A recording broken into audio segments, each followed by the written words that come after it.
Untuk soket DCI ni, bila kita masukkan kan, sekejap lagi dia akan ada keluar lampu merah tau. Nampak tu?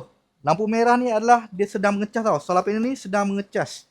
Jadi kipas ni dia boleh menggunakan solar untuk korang cas.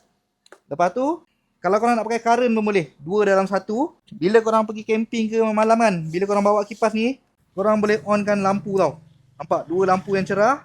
Wire dia pun panjang. Cuma aku tak buka lagi.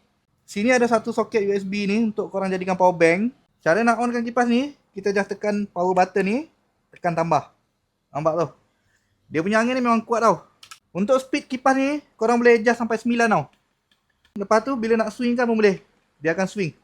Menggunakan button saja Kipas ni dia akan swing. Bila korang nak stop, korang boleh tekan balik button turn ni. Untuk dia punya LED ni, dia ada mod pertama, mod kedua. Dia ada dua mod, paling rendah. Yang ni untuk yang tinggi. Seller pun memang tengah buat promosi. Korang boleh tekan link kat bawah.